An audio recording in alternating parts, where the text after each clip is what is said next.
Buen día, queridos hermanos, ¿cómo les va?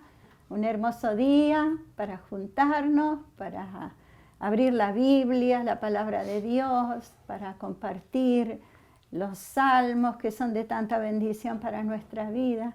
Agradecidos también a Dios por este nuevo día que nos dio salud, nos dio prosperidad, nos dio bendición. Estamos muy contentos de poder estar reunidos junto con ustedes.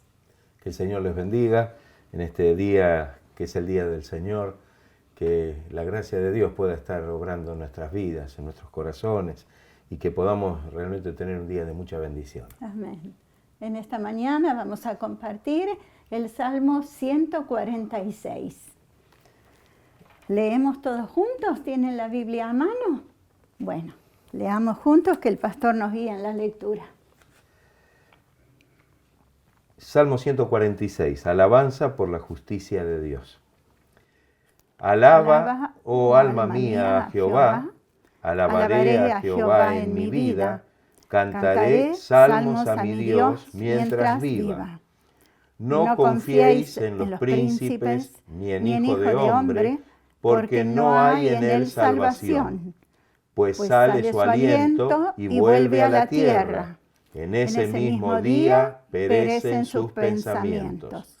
Bienaventurado aquel cuyo ayudador es el Dios de Jacob, cuya esperanza está en Jehová su Dios, el cual hizo los cielos y la tierra, el mar y todo lo que en ellos hay, que guarda verdad para siempre, que hace justicia a los agraviados, que da pan a los hambrientos.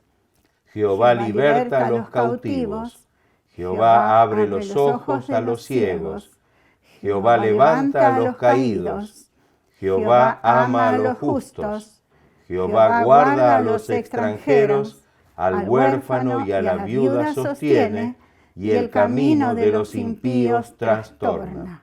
Reinará Jehová para siempre, tu Dios, oh Sión, de generación en generación. Aleluya. Gloria al Señor por su palabra. Este salmo es el primero de los aleluya. Quiere decir que a partir del Salmo 146 y hasta el 150, que es el último de los salmos, son salmos de alabanza. Son un grupo de salmos que comienzan y concluyen con la palabra aleluya. Fíjense que está la palabra arriba, aleluya, y al final, aleluya. Aleluya, aleluya, es una palabra que significa aleluya. Alabad a Jehová. Siempre, muchas veces en la iglesia cuando nos saludamos después de orar por las peticiones, muchas veces la mencionamos, decimos, salúdense y digan, alabado sea Jehová, porque es aleluya. Estos salmos son esencialmente salmos de alabanza, son cánticos de alabanza. Y fíjense que la palabra aleluya es una palabra corta que ocupa poco espacio, pero tiene gran significado, ¿no? Nos insta y nos alienta a alabar al Señor siempre. Y vamos a ver un poquito el bosquejito del Salmo y los versículos 1 y 2. El salmista se anima a sí mismo a alabar a Dios. En el 3 y el 4 anima a otros a confiar en Dios, que también es un modo de alabarle. En el 5 nos muestra por qué no tenemos que confiar en los hombres. En el 6, por su poder en el reino de la naturaleza. En el 7, por su dominio en el reino de la providencia. En el 8 y en el 9, por su gracia en el reino del Mesías, y en el 10, en el reino perpetuo. Dice que en estos salmos finales, cada palabra es alabanza. alabanza a nuestro Señor. Podemos ver que a lo largo de los salmos, hubo salmos donde hablaban de las guerras, de las victorias, de los sufrimientos, de los pedidos y el pedido de confianza, de ayuda, de protección de Dios.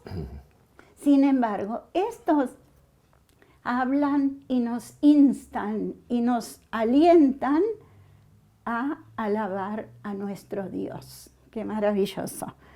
El primer texto que dice, alaba, oh alma mía, a Jehová, ya dijimos que la intención del salmista en este aleluya sea una declaración propia de su alabanza. Él está rindiendo alabanza a Dios, se está instando y motivando a sí mismo a alabar a Jehová. Y también presenta una exhortación, un aliento, un ánimo a que otro alabe a Jehová. Pasa así en nuestras vidas, ¿no? Así como el salmista llama a su alma a alabar a Jehová, también está motivando y animando a otros para que le alaben. Pasa esto en nosotros cuando aprendemos a alabar al Señor, le rendimos alabanza, cantamos, glorificamos su nombre, le damos honra y gloria. No solamente lo hacemos como motivando nuestra alma y nuestro espíritu a alabarle, sino también que otros nos vean y aprendan de parte nuestra a alabar al Señor, porque cuanto más le alabamos, más bendición recibimos también. Gloria al Señor.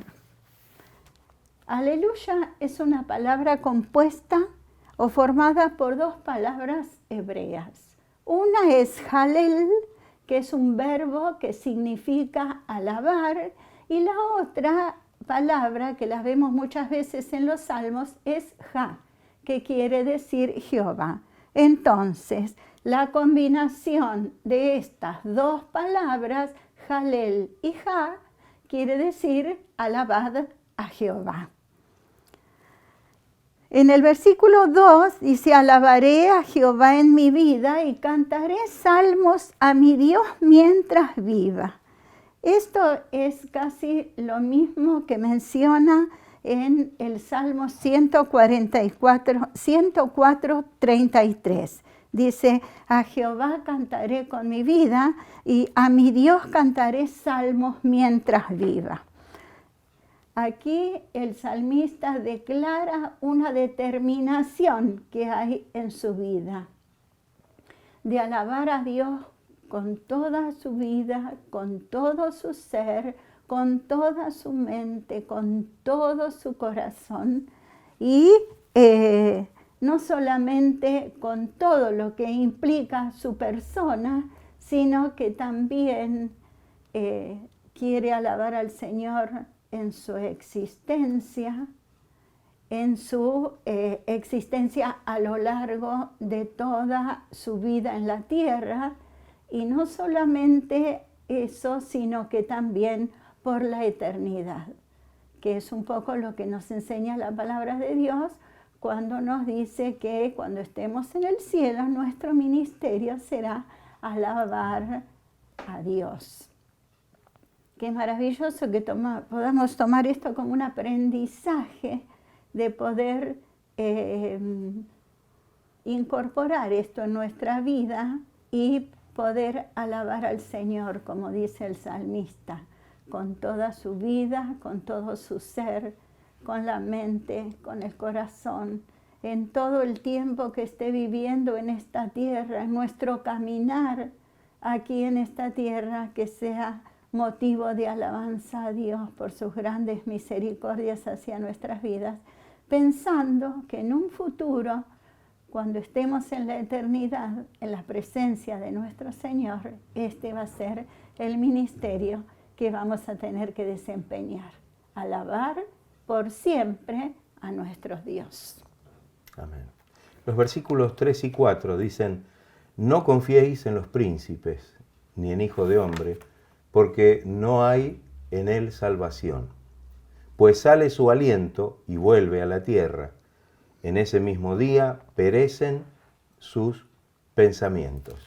El salmista presenta aquí una severa y fuerte advertencia a no confiar en las personas, en el hombre, en el ser humano. En la versión NBI, Nueva Versión Internacional, dice que aunque sean poderosos, son simples mortales. No pueden salvarse a ellos mismos, ni pueden tampoco salvar a nadie.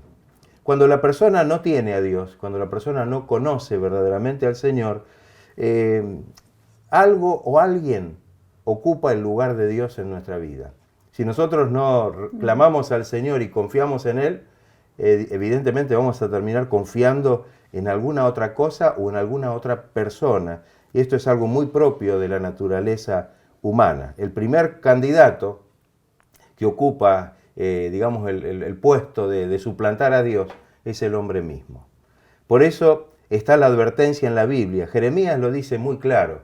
Cuando leemos en el capítulo 17, el versículo 5, Jeremías, el profeta, dice: así dijo el Señor, maldito el hombre que confía en el hombre, maldito el que se apoya en su propia fuerza y aparta su corazón del Señor.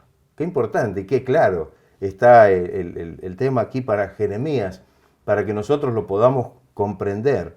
Por más importantes, poderosas, influyentes que sean las personas, o que tan alta sea su posición, la palabra de Dios dice que todo ser humano está rodeado de debilidad. Esto lo dice en la carta a los Hebreos, capítulo 5, en el versículo 2.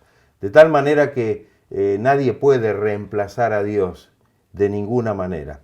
El versículo 4 dice que, hablando del hombre, en quien no debemos confiar, sale su aliento y vuelve a la tierra. En la versión internacional dice, exhalan el espíritu y vuelven al polvo. Y es una realidad. Examinando el significado de dos palabras, esto nos dará aún más claridad en lo que estamos diciendo. Es interesante. La palabra Adán, el nombre del primer hombre, viene del hebreo Adama, que significa tierra, y se usa como sinónimo de hombre. La palabra humano viene del latín humanus, compuesta por humus, que significa tierra, y el sufijo anus, que indica procedencia o pertenencia. Es decir, que lo que significa entonces esa palabra es que procede de la tierra. De alguna manera, si simplificamos esto, la tierra vuelve a la tierra. Dice el libro de Eclesiastés en el capítulo 12, el versículo 7, el polvo vuelve a la tierra como era, y el espíritu vuelve a Dios que lo dio. Amén. Gloria a Dios. Muy bien. Y el versículo 5 nos dice, bienaventurado aquel cuyo ayudador es el Dios de Jacob, cuya esperanza está en Jehová su Dios. El salmista, como dijimos, nos anima a todos a alabar a Dios y a confiar en Dios, que es nuestro ayudador. El Salmo 144:15 dice, bienaventurado el pueblo que tiene esto, y bienaventurado el pueblo cuyo Dios es Jehová. Bienaventurados nosotros, que somos pueblo de Dios y que confiamos en Él y que alabamos su nombre, que nunca nos cansemos de alabar y glorificar el nombre del Señor, porque somos bienaventurados. ¿Se acuerdan lo que quiere decir la palabra bienaventurado? Dichoso, feliz. Somos dichosos por poder ser hijos de Dios, por poder ser parte del pueblo de la iglesia de Cristo, que Él la compró con su sangre. ¿Cómo no vamos a alabarle? ¿Cómo no vamos a glorificar su nombre? Y no solamente alabarle con nuestra boca y cantarle, sino con todo nuestro ser, con toda nuestra vida, con todos nuestros actos, con toda nuestra manera de conducirnos, tiene que reflejar que somos adoradores de nuestro eterno Dios. Dice, el cual hizo los cielos y la tierra, el mar y todo lo que en ellos hay, que guarda verdad para siempre. Nosotros sabemos que tenemos un Dios todopoderoso y un Dios veraz, ¿no? Creador del universo y todo lo que en él hay. Dice que nuestro Dios se mantiene fiel siempre, porque es verdadero. Esta palabra verdad está íntimamente ligada a la palabra fidelidad. Son dos palabras que se complementan unas con otras. Y no solamente que nuestro Dios es verdad, es verdadero, es fiel, porque sus promesas que están allí en la palabra se cumplen cada día en nuestras vidas. Y así como dice la palabra del Señor, el cielo y la tierra pasarán, pero mi palabra no pasará, porque la palabra de Dios es fiel y verdadera. Es sí y amén. También podemos confiar en Dios porque Él es un Dios moral y un Dios justo. Gracias a Dios por todos sus atributos, porque esos nos hacen vivir una vida plena, una vida de orden, una vida victoriosa en la presencia de nuestro Señor.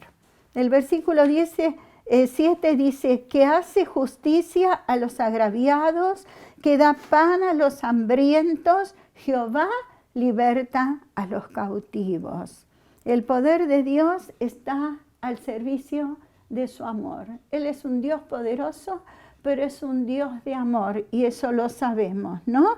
Él favorece a todos, hace justicia a los oprimidos, ¿no? En el texto dice a los agraviados, pero sabemos que son los oprimidos. Y en el Salmo 103:6 dice, Jehová es el que hace justicia y derecho a todos los que padecen violencia. Quiere decir que en cualquier situación que se nos presente o cualquiera que quiera dañarnos o robarnos la paz, el Señor está allí al lado nuestro para ayudarnos, para sostenernos y para fortalecernos en todo momento. Sí tenemos que estar atentos y poder darnos cuenta de que lo tenemos a Él a nuestro lado y que siempre nos va a ayudar, que siempre nos va a guardar y que siempre nos va a sostener. Dice que Dios despliega su justicia y su bondad. Dios es un Dios bondadoso, da pan al hambriento. Y en esto podemos ver a un Dios de poder, de santidad y de amor. Él ayuda a los hambrientos, como dice la palabra, provee al que no tiene materialmente, no deja que ninguno de sus hijos pase necesidades y a los prisioneros o a los hambrientos espiritualmente les da completa libertad si llegan a Él, ¿no? Dice, en Él podemos confiar con seguridad. En el Salmo 107:9 dice, todos nuestros distintos tipos de hambre, porque el ser humano tiene distintos tipos de apetitos, ¿no? Pensando en el hambre físico, en la falta de alimento, y pensando también en el hambre espiritual, ¿no? La falta de paz. Dios siempre está presto a proveer todo lo que necesitamos, de cualquier aspecto que tengamos necesidad, Él está siempre dispuesto a proveer, a saciarnos, porque es un Dios que nos ama y un Dios que no quiere que nos falte nada. Así que solamente debemos ponernos en sus manos y confiar en Él, que Él va a estar atento a todas nuestras necesidades, ya sean físicas como espirituales. Amén. Los versículos 8 y 9 continúan con este pensamiento. Dice el versículo 8, Jehová abre los ojos a los ciegos, Jehová levanta a los caídos, Jehová ama a los justos, Jehová guarda a los extranjeros, al huérfano y a la viuda sostiene, y el camino de los impíos trastorna. Estos versículos son considerados mesiánicos y nos recuerdan las profecías de Isaías, el profeta Isaías. En el capítulo 61, 1 y 2, vamos a encontrar que parece que se repitiera esto, ¿no? De la manera que está anunciado. ¿Quién traería esta bendición? Es evidente que Isaías estaba hablando del siervo de Dios, del siervo sufriente, del Cristo, de Jesús. Cuando miramos el Nuevo Testamento, Jesús, cuando comienza su ministerio allí en la tierra de Nazaret, cuando se reúne en la sinagoga y abre el rollo, lee justamente este texto, el de Isaías 61, y vuelve a enfatizar que esa escritura se ha cumplido en él. Es decir, él es el que obra todas estas bendiciones y maravillas. Y también, por tercera vez, vemos que esto se repite cuando Jesús le contesta a Juan el Bautista esa pregunta que figura, ¿no? ¿Eres tú el que había de venir o esperaremos a otro? El Señor le manda a decir a Juan el Bautista justamente nuevamente estas cosas, ¿no? Que era lo que ya estaba ocurriendo, que era lo que ya el Señor estaba haciendo, abriendo los ojos a los ciegos, levantando a los caídos, amando a los justos, guardando y bendiciendo a los extranjeros. Todo esto realmente era algo que ahora se estaba viendo de una manera patente a través de la obra y el ministerio de Jesucristo.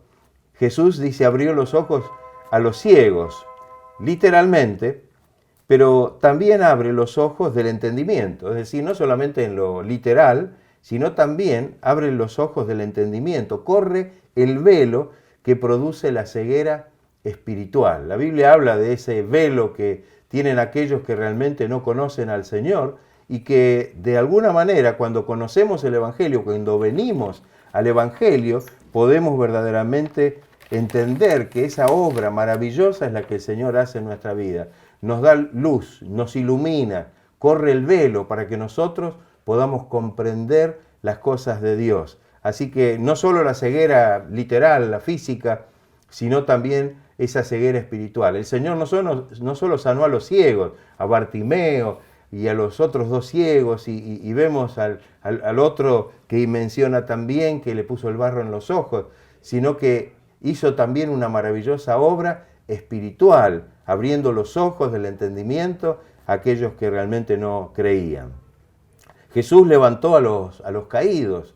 Esta palabra caer es muy extensa en su significado. Podemos caer en la enfermedad, podemos caer en la angustia, en el temor, en la miseria, en el pecado. Podemos caer de la gracia de Dios. Entendemos que verdaderamente es una palabra muy amplia, pero cuando miramos esto a la luz de la obra del Señor, Él es el que nos levanta.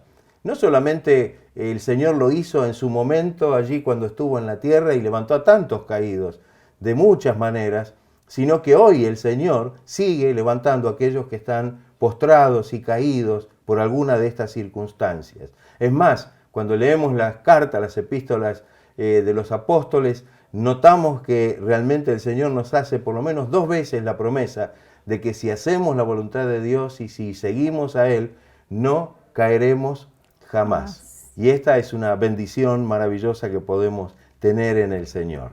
Jesús amó a los justos. Evidentemente, cuando miramos el trato de Jesús con los suyos, con los discípulos, en Juan 13:34, cuando el Señor estaba reunido con sus discípulos en el contexto de la última cena, les dijo, un mandamiento nuevo os doy, que os améis unos a otros como yo os he amado. Es decir, muestra ahí el gran amor del Señor por ellos. Y en Juan 15:9 hay un hermoso versículo en el contexto de la parábola de la vid verdadera. Dice, como el Padre me ha amado, así también yo os he amado, permaneced en mi amor. Qué hermoso, ¿no? Que podamos notar que esto también tiene que ver con nuestra experiencia hoy. El Señor sigue amándonos hoy y dice la palabra que por la eternidad nos amará. Hay un texto muy hermoso que dice, con amor eterno te he amado. Guardó a los extranjeros. Bueno, cuando sabemos que los extranjeros, y luego dice, sostuvo a los huérfanos y a las viudas, eran el grupo realmente más vulnerable de aquel tiempo. Nadie se fijaba en ellos, los extranjeros no eran bien vistos y tampoco ni las viudas ni los huérfanos eran atendidos por la sociedad de aquel tiempo, eran los que sufrían más. Sin embargo, el Señor puso mucha atención en ellos y muchos de los que recibieron bendición del Señor realmente fueron ellos. Cuando miramos el leproso de aquellos 10 que Dios sanó, el que vino y volvió a dar gracias al Señor era un extranjero, que el Señor, ¿no?, como sorprendido, dijo, solamente este extranjero ha venido a dar gracias, ¿no? La mujer sirofenicia era mujer extranjera, el centurión romano. Notamos que verdaderamente muchos extranjeros fueron atendidos y muchos de los que no eran bien vistos por el pueblo de Dios, como los samaritanos, en este caso podemos mencionar a la mujer samaritana, que el Señor se acercó a ella y realmente se reveló como el Mesías. Así que qué importante, los huérfanos y las viudas, el Señor hacía milagros y maravillas, amén, bendiciendo a aquellos que realmente estaban en esta triste situación. Cuando el Señor vio a aquella mujer viuda que estaba en el cortejo fúnebre llevando a su hijo, inclusive, que había muerto, el Señor se acerca y le dice, mujer, no llores, la consuela y le hace el milagro, resucita a su hijo. Estamos hablando de la viuda de Naín.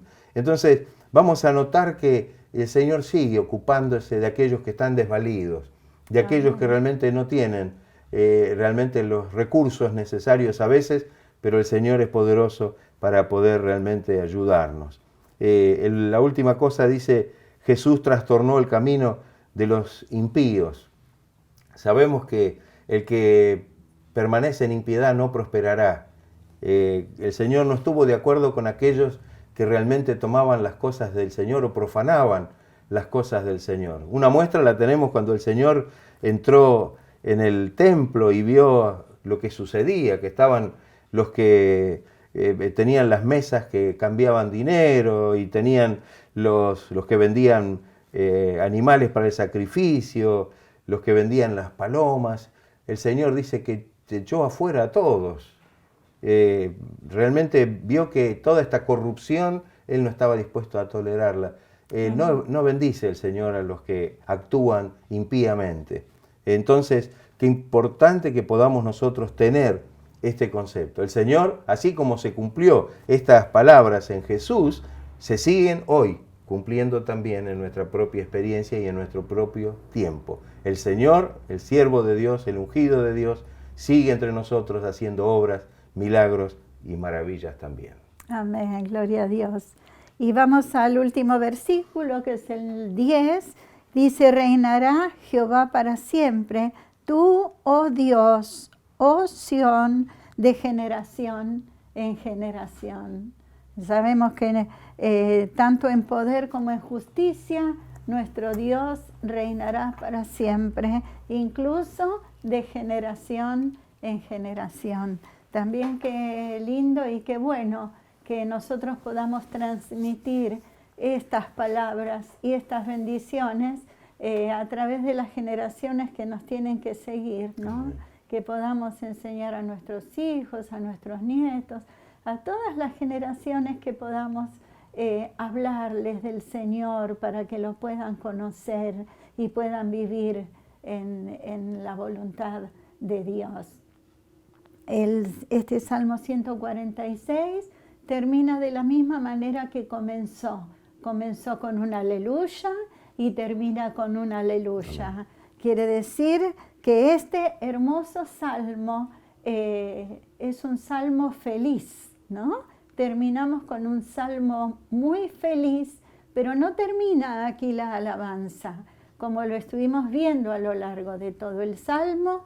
Nuestra vida tiene que alabar al Señor, nuestro ser entero debe alabar al Señor, nuestra mente, nuestro corazón, nuestra existencia toda, nuestro caminar en esta tierra, el tiempo que estemos aquí, que podamos alabar al Señor, y también cuando estemos en su presencia vamos a alabar a nuestro Señor eternamente.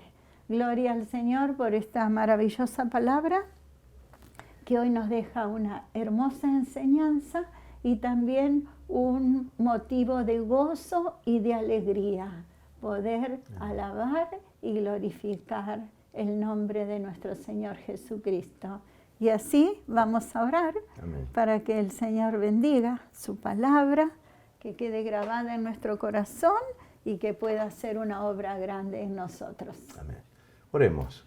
Señor, te damos muchas gracias por haber escuchado tu palabra y tu palabra que nos da aliento, nos fortalece, nos renueva, nos inspira para alabarte y para adorarte, Señor, desde lo profundo de nuestro corazón. Señor, en este día que hemos comenzado con este salmo, pedimos, Señor, que tu alabanza pueda estar de continuo en nuestro corazón, en nuestra boca, para que podamos alabar, bendecir y glorificar tu nombre en todas las cosas que hagamos. En este día, Señor, que tú nos regalas, que tu gracia se pueda manifestar con poder en cada vida, en cada hogar, en cada familia, Señor. Bendice grandemente a todos mis hermanos. Gracias, Señor. Gracias te damos por tu palabra. Y, Señor, pedimos que nos animes y nos alientes, que podamos alabarte y glorificarte. Nuestra vida entera glorifique tu nombre, todo nuestro ser, Señor. Amén. Que podamos transmitir a las generaciones que vienen tras nuestro el sentir de alabarte a ti. Amén. Por tu amor, por tu misericordia, por tu grandeza, por todos los beneficios que tú nos das. Gracias. A cada día, Señor. Ponemos nuestras vidas en tus manos y te damos las gracias también, Señor, por este hermoso espacio que tú nos das para que podamos compartir tu palabra y nos podamos gozar en tu presencia, Señor, en compañía de todos nuestros hermanos que nos están viendo. En el nombre de Jesús y para la gloria de tu nombre. Amén. Gracias, Señor. Gracias, Gracias, Jesús. Señor. Gracias, Señor. Y saben una cosa, les quería compartir algo que es de conocimiento de todos. Estamos pasando un momento muy especial, no solamente por la parte de la salud, por la pandemia, sino también por la crisis económica.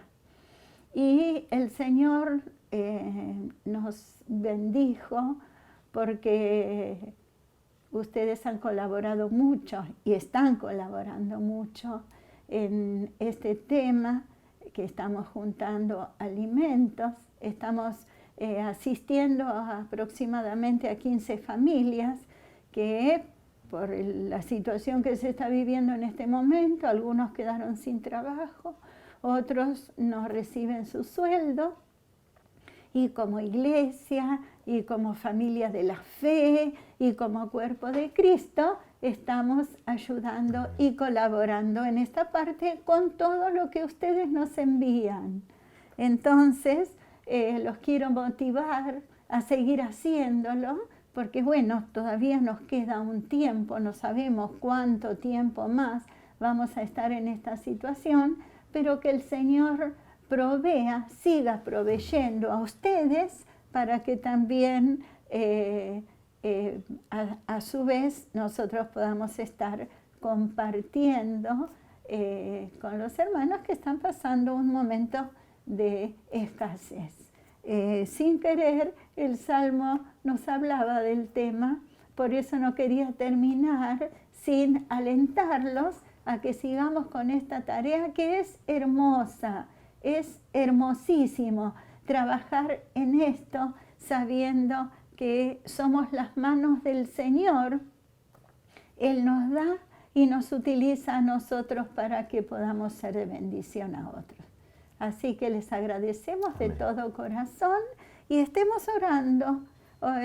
Siempre tengamos presente para que todos esos hermanos que han quedado sin trabajo o que no les están pagando, bueno, que también ellos puedan estar recuperando su dinero.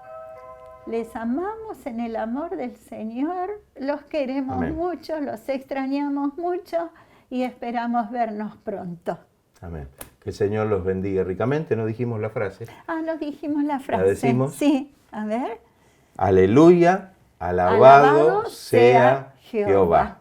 Otra vez. Aleluya, alabado sea Jehová. Que el Señor Amén. los bendiga ricamente. Y nos vemos esta noche en la reunión para gozarnos y para bendecir y seguir alabando el nombre del Señor. Amén, hermano. Dios los bendiga.